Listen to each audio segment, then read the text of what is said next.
Shalom jemaat yang dikasihi Tuhan. Hari ini kita akan belajar kisah Roh Kudus yang bekerja sesuai dengan agendanya.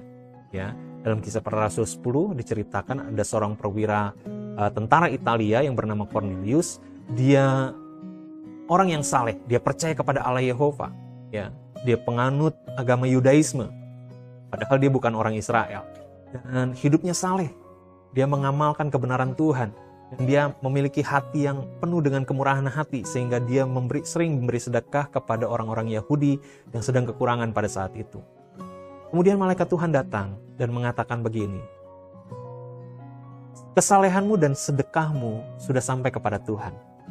Dan Tuhan ingin kamu untuk memanggil Petrus untuk berbicara kepada kamu. Utuslah orang untuk panggil Petrus. Dia ada di rumah Simon penyamak kulit. Kemudian diutuslah orang. Dan sementara orang ini berjalan dan sudah mendekati rumah Simon penyamak kulit, Petrus mengalami penglihatan. Dia ketika itu lapar dan Tuhan membentangkan satu kain dan di situ ada binatang-binatang yang bisa dimakan, dipotong, Tuhan suruh potong, makan gitu ya. Tapi masalahnya binatang-binatang itu adalah binatang-binatang yang diharamkan oleh hukum Taurat. Dan Rasul Petrus mengatakan, tidak Tuhan, saya nggak pernah makan makanan yang najis selama ini dalam hidup saya. Tuhan mengatakan, apa yang dikatakan halal oleh Tuhan tidak boleh dikatakan haram oleh manusia. Dan itu terjadi 3 kali. Artinya ada sesuatu yang serius yang ingin disampaikan kepada Petrus. Ada kebenaran yang Tuhan ingin supaya Petrus tangkap begitu ya. Dan ketika penglihatan itu selesai dan dia masih bingung, apa ya artinya? Kemudian Roh Kudus berbicara. Ada 3 orang yang mencari engkau, temui mereka dan pergilah bersama dengan mereka.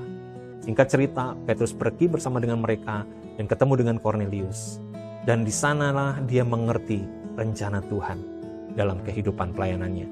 Ya, dan Cornelius mengatakan, saya disuruh panggil Bapak, saya disuruh dengarkan apa yang Bapak ingin katakan. Kita udah siap nih semua, disiapkan semua keluarganya. Dan ini perkataan Petrus. Dalam Kisah Para Rasul 10 ayat 34 dan 35 dikatakan, lalu mulailah Petrus berbicara, katanya, sesungguhnya aku telah mengerti bahwa Allah tidak membedakan orang. Setiap orang dari bangsa manapun yang takut akan Dia dan yang mengamalkan kebenaran berkenan kepadanya. Jemaat yang dikasihi Tuhan, kita belajar di sini bahwa Roh Kudus bekerja sesuai dengan agendanya. Ya, dari sejak dahulu Injil bukan hanya diberitakan buat orang Israel saja, tapi untuk semua bangsa.